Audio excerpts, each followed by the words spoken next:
अध्याय 35। खलनायिका मुस्कुराती है, भाग 2। मैं हर तरफ देखा। लोगों का ध्यान मेरी और शैल की तरफ नहीं गया। मैंने अपना लक्ष्य अपने दम पर हासिल किया था। मूल उपन्यास की तुलना में ये बहुत बड़ा सुधार था। उपन्यास में शैल एक भोज में थी जहां हर कोई खुश था और हर पल उसका मजाक उड़ाया जा रहा था। इसका कारण मैच टावर लॉर्ड का उकसाना था। इसलिए लोग आसानी से शैल से नफरत करने लगे। इसके अलावा बैंक्वेट हॉल में काफी संख्या में मैच टावर के जादूगर थे। जादूगर टावर लॉर्ड के साथ अच्छे संबंध न होने के अलावा टावर के जादूगरों को उसके आदेशों का पालन करना पड़ता। ऐसा इसलिए था क्योंकि वे उसके घृणित व्यक्तित्व से अच्छी तरह परिचित थे। उन्होंने शैल के नृत्य के लिए उन्हें निशाना बनाया और उनका मजाक उड़ाया। मूल उपन्यास में ऐसा कोई तरीका नहीं था जिससे शैल अपने नृत्य का अभ्यास कर पाती। यहाँ तक कि जब वह मेरे साथ प्रैक्टिस करती थी तब भी वह ठीक से डांस नहीं कर पाती थी। इसलिए ये स्पष्ट था कि जब इतने सारे लोगों की नज़र उस पर पड़ी तो क्या होगा। लोगों का ध्यान उस पर होगा। उपन्यास में उसने किसी भी अन्य की तुलना में अधिक फूहड़ नृत्य किया। इसलिए ये स्वाभाविक था कि लोग मैच टावर लॉर्ड की प्रेरणा के कारण शैल का मजाक उड़ाएंगे। और टावर के जादूगर जो मैच टावर लॉर्ड के चरित्र को जानते थे ने उसके साथ हंसी का पात्र समझा। लेकिन अब क्या होगा? भले ही शैल ने कुछ गलतियां की, फिर भी शैल ने अच्छी कुशलता के साथ नृत्य किया। ऐसा कोई रास्ता नहीं था कि वह हंसी का पात्र बनती। सबसे बड़ी बात ये कि लोग शैल पर बिल्कुल भी ध्यान नहीं दे रहे थे। ऐसा इसलिए था क्योंकि उपन्यास की तुलना में एक अलग स्थिति घटित हुई थी। उनके ध्यान का उद्देश्य क्राउन प्रिंस जेरोक एग्गस थे। मूल रूप से यह माना जाता था कि वह मैच टावर लॉर्ड के कारण मैच टावर के अभिशाप से पीड़ित था। परंतु अब उसने अपना भेष और वह लबादा उतार दिया था जिसे उसने अपना मुंह ढंका हुआ था। अधिकांश लोग पहले से ही नृत्य कर रहे थे, लेकिन क्राउन प्रिंस अभी भी बिना किसी साथी के थे।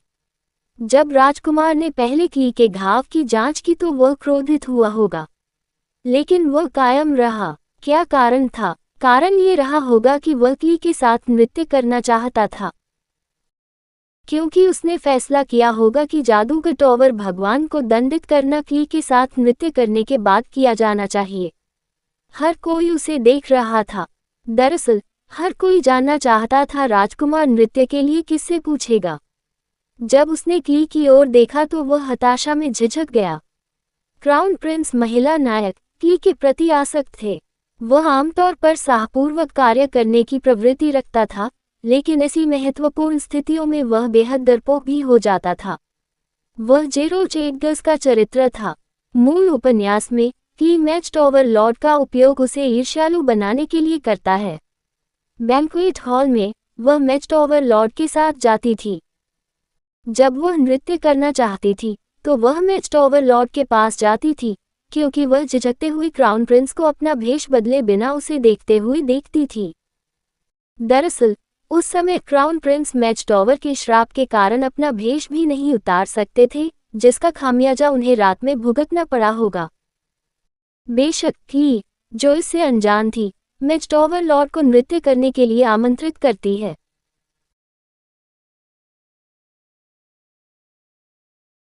यही वह क्षण रहा होगा जब मैच टावर लॉर्ड और क्राउन प्रिंस के बीच संबंध टूटने लगे।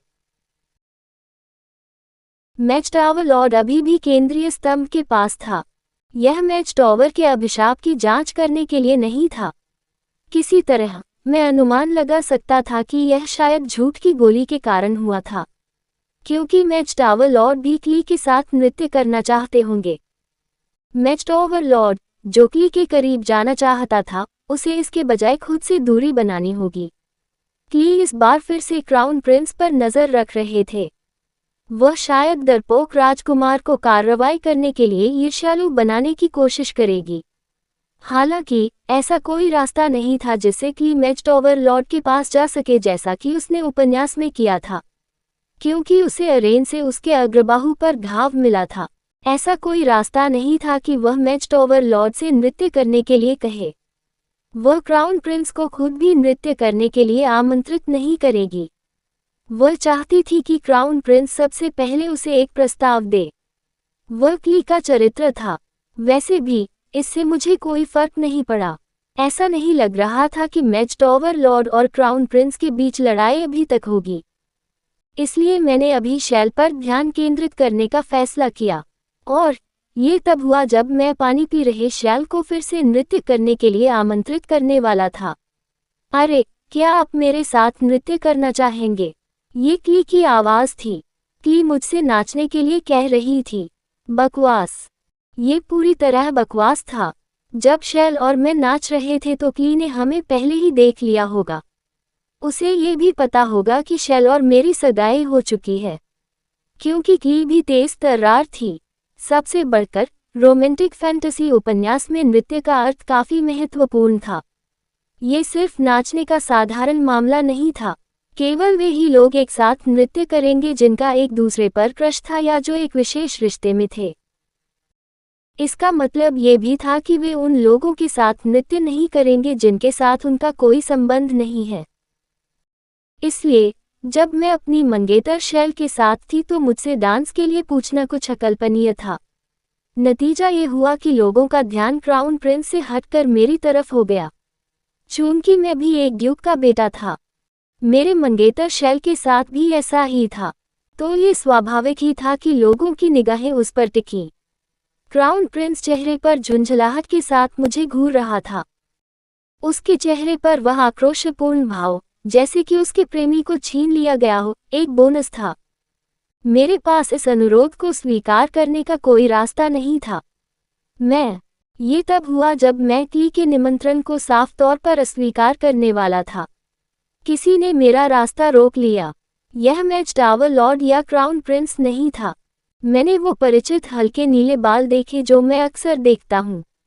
ये शैल था। शैल स्थिर खड़ी रही और उसने क्ली को घूरते हुए कहा, फिर भी एक खलनायक का अहंकार महसूस किया जा सकता है। उसने फिर कहा, वह मेरा है। शैल, जिसने ऐसे शब्द बोले जिसकी किसी को उम्मीद नहीं थी, क्ली को देखकर खतरनाक ढंग से मुस्कुराया। कहानी खत्म। अलविदा।